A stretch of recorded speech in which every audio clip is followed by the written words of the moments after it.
Welcome to Day 16 of the Canon Law in a Year podcast. Today we begin Book 1, Title 4, Chapter 4 of the Code, entitled Privileges, with Canons 76 through 80. If you want to follow along, we are using the translation from the Canon Law Society of Great Britain and Ireland, which you can see on the website www.canonlaw.ninja, linked in the description below.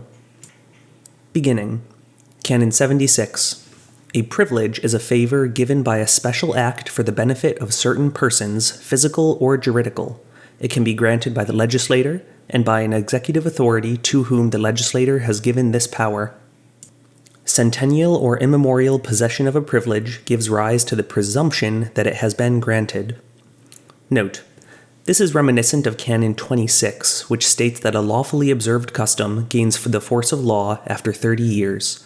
In certain situations, if you do something long enough, it can gain legal status even if it isn't a law itself.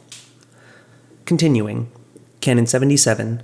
A privilege is to be interpreted in accordance with Canon 36, paragraph 1. The interpretation must, however, always be such that the beneficiaries of the privilege do in fact receive some favor.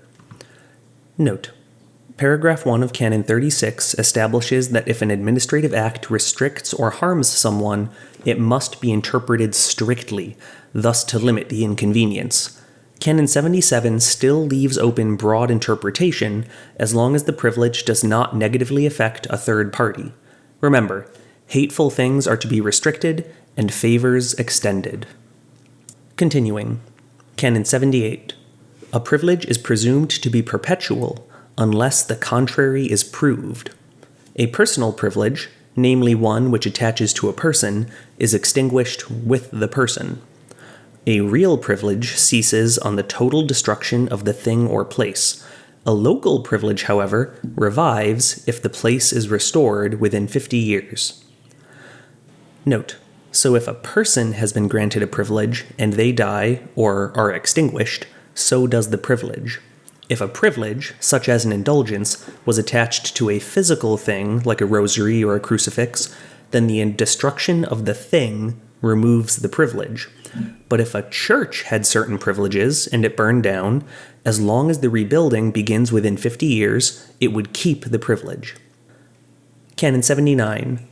Without prejudice to Canon 46, a privilege ceases by revocation on the part of the competent authority in accordance with Canon 47. Note: when it comes to revoking privileges, they follow the pattern set down earlier in the common norms for singular administrative acts. Continuing. Canon 80. No privilege ceases by renunciation unless this has been accepted by the competent authority. Any physical person may renounce a privilege granted in his or her favor only. Individual persons cannot renounce a privilege granted to a juridical person, or granted by reason of the dignity of a place or thing. Nor can a juridical person renounce a privilege granted to it, if the renunciation would be prejudicial to the church or to others. Note: usually a privilege given to an individual person doesn't affect anyone else, and so its renunciation would probably be accepted.